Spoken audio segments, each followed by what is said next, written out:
Guys, so I want to do a quick little video on the Tavor X95. I was inspired by the Dixie Mauser's cool video on his thoughts and some explanations about the SAR, the Tavor SAR. So to complement that, I thought I would do a little quick video on the X95. And in this case, this is the Micro Tavor. This is a an earlier actual Israeli production, Israeli police surplus or Israeli law enforcement surplus X95. And so I want to show you guys a little bit of differences between this and the one that the Dixie Mauser posted. So shout out to him for that cool video. So first of all, there's some markings here. We can see it says X95 Israeli weapon industry. So this one's actually made in Israel. This is not a IWI US made weapon.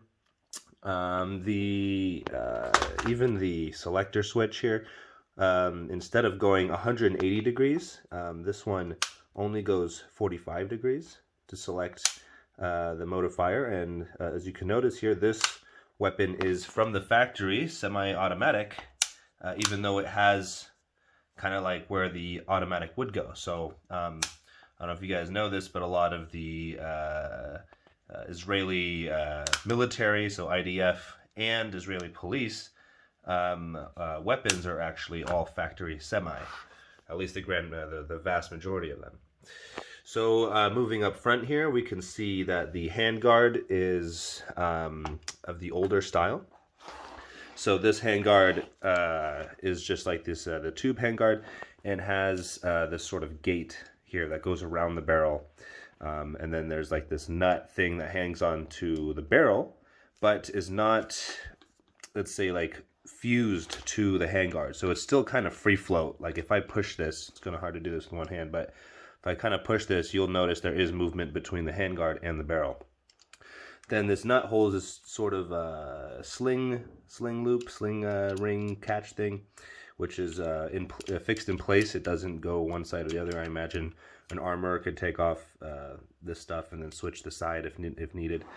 Then you have this like almost A2 bird cage, but it's not. It's not an A2 bird cage, and therefore the suppressors that usually mount to A2s do not fit on this because the dimensions are just a little different. So let's see. And one strange thing about this handguard is you actually have to take the barrel out and the handguard out at the same time to take it off. It's not like the newer production railed handguards where you can just take it off independently. So I thought that design decision was a little weird, and part of that reason is the gate here up front is holding in the handguard as well. So I can't like get the handguard around this gate here without taking off everything. Here we have, as I'm not going to go over all the same things that the Dixie Mauser went over in his video, but here we have the mag release, and you can see here that it moves this like that, and there is also one on the other side which also releases it.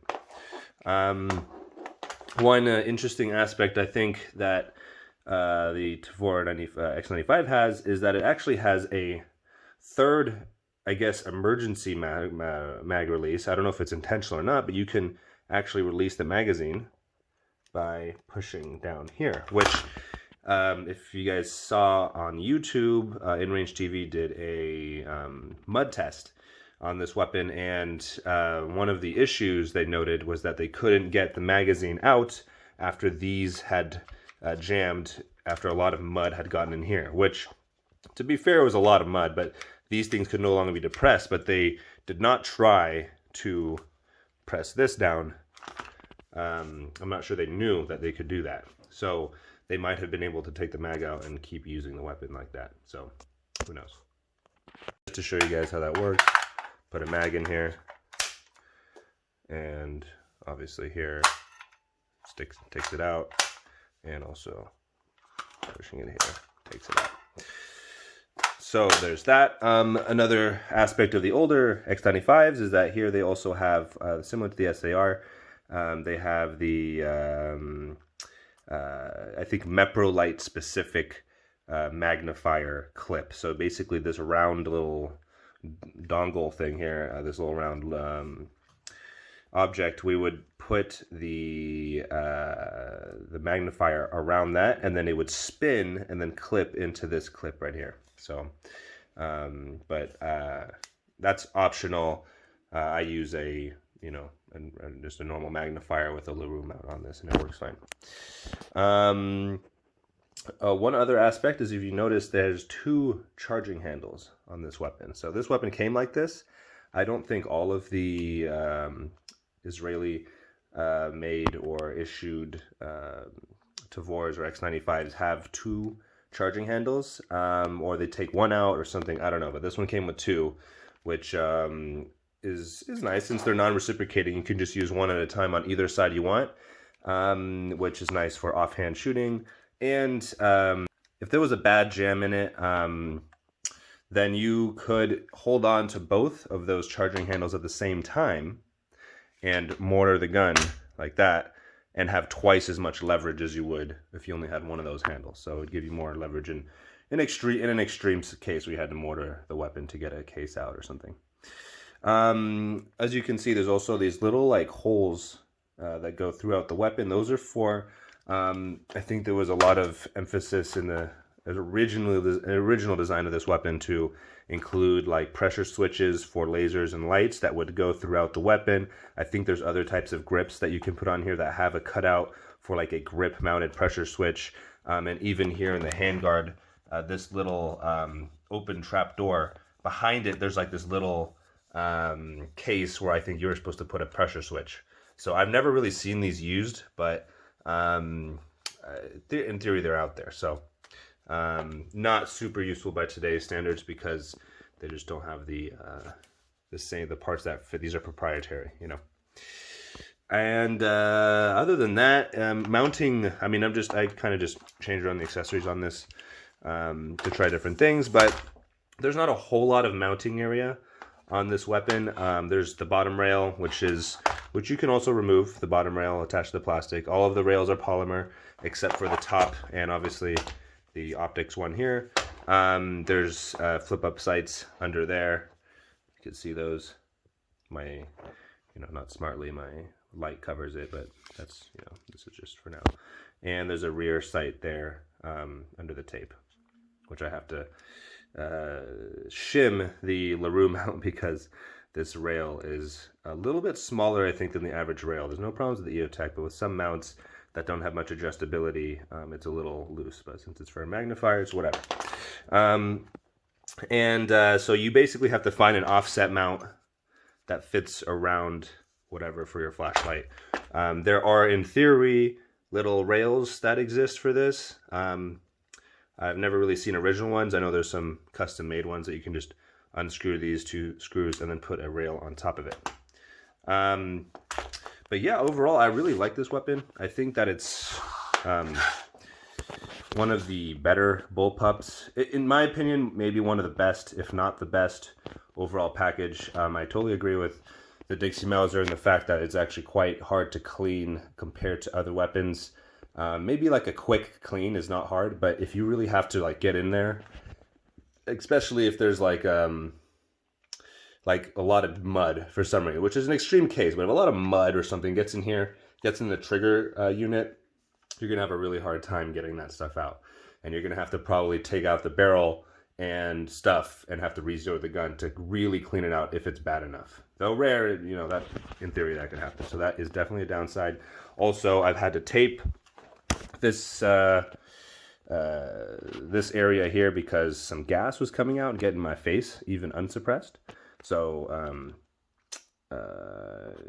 so unsuppressed, this thing has a lot of gas in the face, which is weird. But also weirdly, a little bit of tape right there just makes it go away. So I know some people have mentioned that it comes out of this side port here, but I haven't really noticed that. I tried to put white tape there to see if anything was coming out, and from my experience, it's coming out from the back connection of the receiver here. But again, a lot of people are also using the newer Tavors, which have the rails on top. The new X95s that have the rails on top, and might cover this already. So this is maybe a design difference. So another thing I wanted to point out here is in the back we have a thinner butt plate. We have the thin butt plate that this is sold on IWI's website.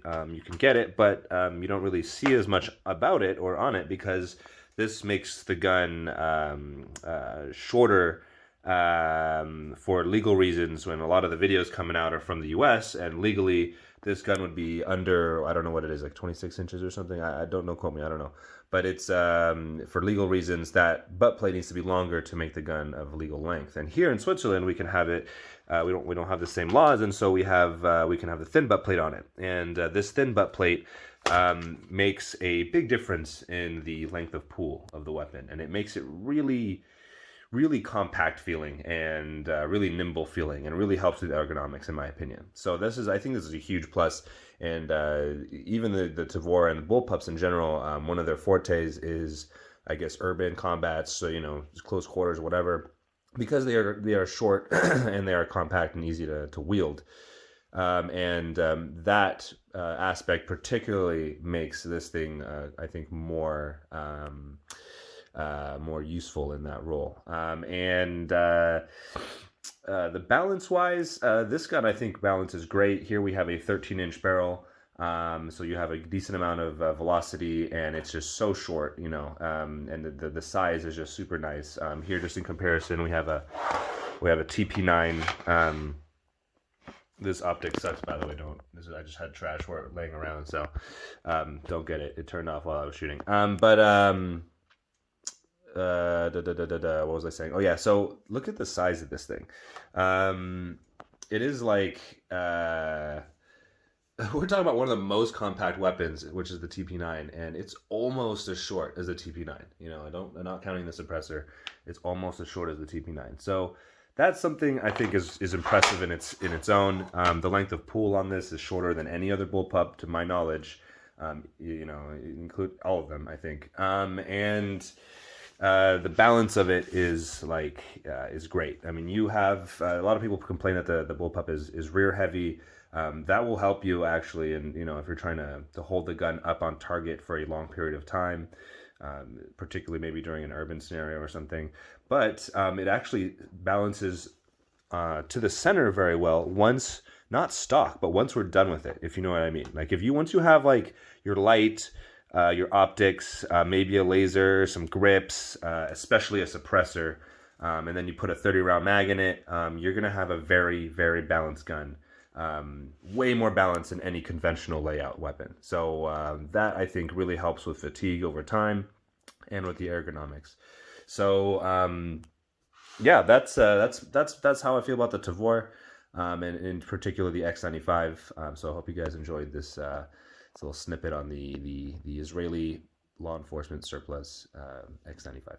One last thing I didn't mention is that the one other thing I really like about this weapon is that unlike a lot of the other bullpups, stock, it does this. The shells, they eject like forward, and so not backwards like maybe the AUG does. And I know there's a lot of spare parts or aftermarket parts for the AUG that might be able to remedy that, but because the shells eject forward, you can get offhand shots on this with a slight adjustment in your cheek weld and be just fine shooting left or right-handed, even if it's set to right-handed. So that's nice. And as I think as the Dixie Mauser mentioned, even if it does hit you in the face, it's really not a big deal.